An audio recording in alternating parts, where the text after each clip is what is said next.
নমস্কাৰ যেহেতু 2024 চন আহি পালেহি আৰু তাৰ লগে লগে কিন্তু এতিয়া বহুকেইটা দল বহুকেইটা প্ৰাৰ্থীৰ মাজত যেহেতু 2024 নিৰ্বাচনো আহি আছে গতিকে সকলোফালে কিন্তু এতিয়া উখল মাখলৰ এক পৰিৱেশ বিৰাজিত কৰিছে কথা পাতিম আজি আমি সেন্ট্ৰেল গুৱাহাটীৰ বিষয়ে আৰু তাৰ লগে লগে আমি কথা পাতিম এছআৰৰ বিষয়ে আৰু লগতে আমাৰ সৈতে আজি উপস্থিত আছে টিএমচিৰ মিডিয়া আহ্বায়ক বা ইনচাৰ্জ অভিজিত মজুমদাৰ ডাঙৰীয়া আপোনাক স্বাগতম জনাইছো হয় নমস্কাৰ হয় যেহেতু মাঘ বিহু গ'ল নতুন বছৰো পাৰ হ'ব হৈছে এতিয়া আৰু গতিকে এতিয়া কিন্তু 2026 লগে উখল মাখল পৰিৱেশ সকলোফালে কিন্তু এটা নিৰ্বাচনক লৈ তুংগত উঠিছে কি ক'ব এবাৰ কিবা আশা দেখিছো নেকি আপোনাৰ হয় এবাৰ নিৰ্বাচনটো বিজেপি পৰাজিত হৈ এইটো খাটাং আপনি নিজে চাইছে যে ৰাজীৱ ভৱনে ৰেকৰ্ড সংখ্যক কৰিছে আৰু টিএমচিও বৰ ভাল কাম কৰি আছে টিএমচি সাপোর্ট আছে আর টিএমচি মই ভাবো যে এবার ইয়াতে ভাল একটা রেজাল্ট কৰিব আমাৰো যেনেকুৱা ৰাজীৱ ভৱনে উখল মাখল পৰিবেশ আমাৰ টিএমচি অফিসে এতিয়া উখল মাখল পৰিবেশ টিকেটের কারণে আমি ভাবিছো যে গোটা এসেম্বলিত আমি টিকেট দিম আমার ক্যান্ডিডেট লব আৰু আমি জয়যুক্ত হম যেহেতু আপোনাৰ বিভিন্ন ধৰণৰ কথা আচলতে চলি আছে কিন্তু আপোনাৰ ইলেকশ্যন অহাৰ আগতে কিন্তু এছআৰৰ কথা এতিয়া খুব চৰ্চিত বহুতে কৈছে এছআৰ আহিছে ভাল হৈছে একাংশই কৈছে এছআৰে কিন্তু বহুকেইটা নাম আচলতে কৰ্তন কৰিছে মৃত ব্যক্তি ঘোষণা কৰা হৈছে জীয়াই থকা ব্যক্তিক কি ক'ব বিচাৰিব চাওক এছআৰৰ প্ৰচেছটো টোটালি ৰং প্ৰচেছে চলি আছে কিয়ৰ কাৰণে মই কৈ আছো এতিয়া কোনোবা কমপ্লেইন কৰিছে কমপ্লেইনৰ কৰাৰ পিছত নাম কাটি দিছে আপনি জানে যে ইয়াতে এটা এছআৰৰ নামে আমাৰ সংখ্যালঘু সম্প্ৰদায়ৰ ওপৰত এটা মানে কি কম মানে তাদের নাম এনে বাদ দিয়ে আছে একটা টর্চারের নিশানা হয়েছে আমার বহু আমার নলবাড়ির প্রেসিডেন্টের তারও নাম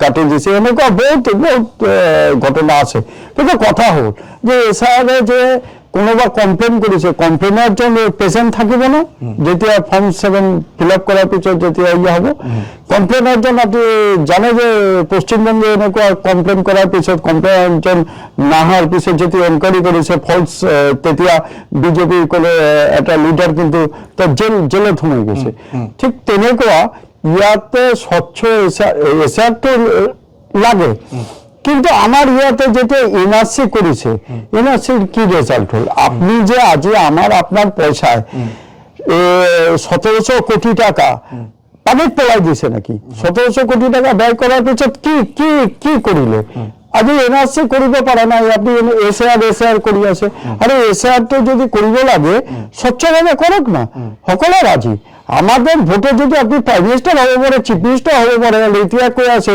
যে বাংলাদেশে বলে কাটি দিব এটো মানিব নোৱাৰে তবে সংখ্যালঘুক এটেক কৰা হৈছে নেকি আছাৰ কৰি কিনে সংখ্যালঘু এটেক কৰিছে বাংলাদেশের পৰা আহা বাঙালি মানুহ এটেক কৰিছে বহু বাঙালির নাম কাটিছে তাদের সিস্টেম এনেকুৱা তারা আপনি যেটো সিস্টেমে চলি আছে ইমান 1 মান্থে হয় নাকি যে 1 মান্থ 2 মান্থে কমপ্লিট হয় এটি একটা ভেবে ভাবনার নিশানা হয়েছে তো এটো মই ভাবো যে এটো বিরাট খামখেয়ালি হয়েছে বাংলাদেশ মূলৰ ব্যক্তি বুলি ক'লে আপোনাৰ আসলে হিন্দু ব্যক্তিসকলক কিন্তু বহু ক্ষেত্ৰত বিজেপিৰ ৰক্ষণাবেক্ষণ দি আছে বুলি কয় আপোনালোকে তো গতিকে তেনে ক্ষেত্ৰত ক'বাত হিন্দু বাংলাদেশী লোকসকলৰ ৰক্ষণাবেক্ষণ দিছে মুছলমান ব্যক্তিসকলক হেৰি কৰিছে তেনেকুৱা হৈছে আপনি ভাবে নাকি যে বাঙালি হিন্দু বাঙালির কারণে বিজেপি এটো বিজেপি এটা লালি পপ দি আছে বাঙালি ভোটারে আপনি এনআরসি দেখেছে যে আমার ঘর ইয়াতে আর তাতে 5 মাইল 10 মাইল 20 মাইল দূরে গিয়ে তাতে আমার এনআরসির কামটো কৰিব লাগিছে তাৰ পাছতে ইমান হাৰাহাতি যাওয়ার পিছতেও এনআরসিটো কৰিব পাৰা নাই তাদের লাজ নালাগে এতিয়া এছআৰে কথা পাতি আছে আগতে এনআরসিটো কৰক ইমান হাৰাহাতি দিছে আমাৰ অসমীয়া হিন্দু মুছলমান বা ইয়াত অসমীয়া ৰাইজৰে হাৰাহাতি দিছে তো এইটো কিয় কৰিব পাৰা নাই এতিয়া যে কথা পাতি আছে এতিয়া তার বিজেপি কোনো ইস্যু নাই, তার এটাই ইস্যু হচ্ছে পলায়সন ইস্যু, যেনে তেনে ধর্মের নামে আমার ইলেকশনটো বিজয় কৰিব লাগিব। এই ইস্যু কিন্তু সারা ভারতবর্ষে গম পাইছে। আপনি জানেন যে ভারতবর্ষে তো ভোট চুরি হয়ে আছে, এটি নিয়ে তো কিমান আন্দোলন হয়ে আছে। তো এইটো যোৱাকালি যেটো রেজাল্ট ওলাইছে 5খন বিধানসভা এছেম্বলি যে বাই ইলেকশন হৈছে, গোটেই কংগ্রেস জিতেছে। ইয়াতে তেনেকুৱাই স্থিতি হ'ব, ইয়াতে বিৰোধী শক্তি আহিব আৰু টিএমসি খুব ভাল রেজাল্ট কৰিব। আমার যিজন অগ্নিকন্যা মমতা ব্যানার্জী আৰু আমার দলের ক্যাপ্টেন অভিষেক ব্যানার্জী, আমার ইয়াত অগ্নিকন্যা সুস্মিতা দেব আৰু দুলু আহমেদ তো আছেই, আপনি জানেন যে কিমান লড়াকু লিডার। তো আমি ভাবো যে সকলে মিলে আমি টিএমসি খুব ভাল রেজাল্ট করি, আর এসআর নিয়ে যদি ভেবে ভাবনা করে, যদি কিবা করে, আমি সকলের লগত আছো, ভোটারের লগত আছো। চেণ্ট্ৰেল গুৱাহাটী সমষ্টি বুলি ক'লে আচলতে কিন্তু ইয়াত প্ৰত্যেকবাৰ দেখা যায়, চেণ্ট্ৰেল গুৱাহাটী হওক বা গুৱাহাটী সমষ্টিয়ে হওক, গুৱাহাটী বিভিন্নটা সমষ্টি কিন্তু আচলতে বিজেপিৰ দখলতহে আহে। কিন্তু গুৱাহাটীত আচলতে আপোনাৰ বিভিন্ন ধৰণৰ ভোটাৰ্ছ আছে। ইয়াত আমি অনা অসমীয়া হিন্দু বহুখিনি ভোটাৰ্ছ আছে বা আমাৰ মুছলমান বহুখিনি ভোটাৰ্ছ আছে, কিন্তু ইয়াত কিন্তু বিজেপি আচলতে দখল কৰে। তো গতিকে বিজেপিয়ে কিন্তু অসমত যদি কথা পাতিবলৈ যাওঁ, অসমত কিন্তু হিন্দুখিনিৰ ওপৰতহে আচলতে গুৰুত্ব দিয়ে। তেনে ক্ষেত্ৰত টিএমচিক ৰাইজে কেনেদৰে আদৰি ল'ব, টিএমচিক কিয় সমাদৰ কৰিব? চাওক, সেন্ট্রাল গুৱাহাটী বঙালী ভোটার আছে 76,000, আৰু এইটো কসমো, তাতে অসমীয়া ভোটাৰো আছে, বড়ো ভোটার আছে, মাৰোৱাৰী ভোটার আছে, বিহাৰী আছে। টিএমসি সকলের লগত আছে, টিএমসি অকল মুসলিম ভোটার আছে, টিএমসি গোটেই মিলি জুলি সকলের লগত, সকল ভারতবর্ষে এটা ধর্মনিরপেক্ষ দেশ, এই ধর্মনিরপেক্ষতা মানে একমাত্র টিএমসি। এই কারণেই টিএমসি বিজেপি সকল শক্তি যাচাই করে, কিন্তু টিএমসি আছে। টিএমসি আকৌ আহিব ওয়েস্ট বেঙ্গলে, আপনি চাই থাকিব, আৰু আগের বারের থেকে বেশি সংখ্যক ভোটত আহিব।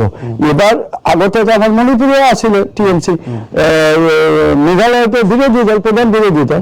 ইয়াতে মই ভাবো যে টিএমসি আহিব, আর না হলে টিএমসি প্রধান বিরোধী দল হয়ে থাকিব, কিন্তু বিজেপি নহয়। মমতা বেনাৰ্জী বাৰে বাৰে ইডিয়ে জেৰা কৰি থকা দেখিবলৈ পোৱা গৈছে, সেই সন্দৰ্ভত আপুনি কি ক'ব বিচাৰে?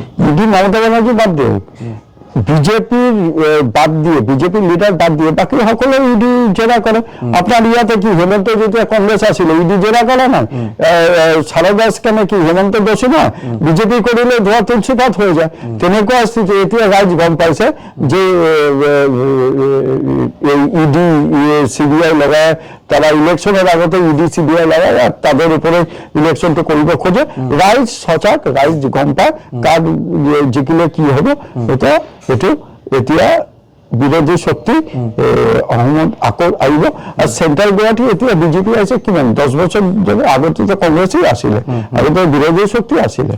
ৰাইজ সদায় কিবা জানে যে ভোট দেওয়ার পিছত যে আমি কিবা পাম, আমার যেনেকুৱা পানীৰ ব্যৱস্থা কৰিব, পানীৰ ব্যৱস্থা কৰিছে আপনি কক, 10 বছরে কৰিছে। ইমান কোটি কোটি টকা খরচা করার পিছত, ইমান লুজ বাজার কেলেংকারি হওয়ার পিছত পানীর কোনো সুবিধা হয়েছে?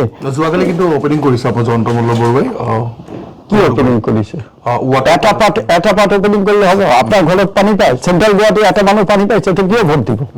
যদি সেন্ট্রাল এটি তো এটা পাটে শুধু মালিগাঁও পাইছে, আর এফালে সিদ্ধার্থের কারণে উজন বাজারের ফলে অলপ পাবো, মানে তার নিজের স্বার্থের কারণে। আমার সেন্ট্রাল গুৱাহাটী কোনোবা পাইছে? যদি পাই ভোট দিব, আর যদি না পায় কিয় ভোট দিব? মানুষ আজিকালি সজাগ। তুমি রাস্তা নকরিবা, পানি নিদিবা। একটা বাঙালি এরিয়ায় আপনি চাকছো যে কোনো একটা ঠাইত যদি দেখাব পারে যে বাঙালি এরিয়ায় একটা জায়গায় রাস্তা করেছে, তেতিয়াহ'লে বা গুৱাহাটীত এটা অলি গলিতে ভাল ৰাস্তা কৰিছে, তেতিয়াহ'লে ময়ো ভোট দিম। তারা কৰিব পৰা নাই, তারা কাম কৰিব পৰা নাই। তারা অসমৰ বেংগলী সম্প্ৰদায়ৰ লোকসকলে বিজেপি কিয় ভাল পায়?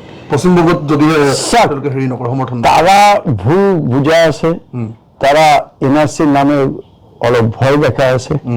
আৰু সেকেন্ডাল তারা ইলেকশন আইলে কব আমি পানী দি দিম, ইলেকট্রিসিটি দি দিম। আপনি জানেন ইলেকট্রিসিটি আগতে 4 টাকা ছিল, মই ইলেকট্রিসিটি বলে ডাইরেক্ট আসলে আই নো এভরিথিং।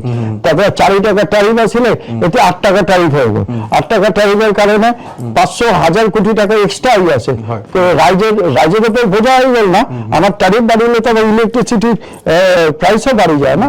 তো এগুলা বুজাব লাগে, মানুহ এতিয়া বুজিছে যে মিউনিচিপালিটি ইলেকশ্যনে মই কেণ্ডিডেট আছিলো, তেতিয়া কৈছে যে গোটেই ঘৰত আমি পানী দি দিম 1 মান্থের ভিতরে, না হলে আমার ভোট নিদিব।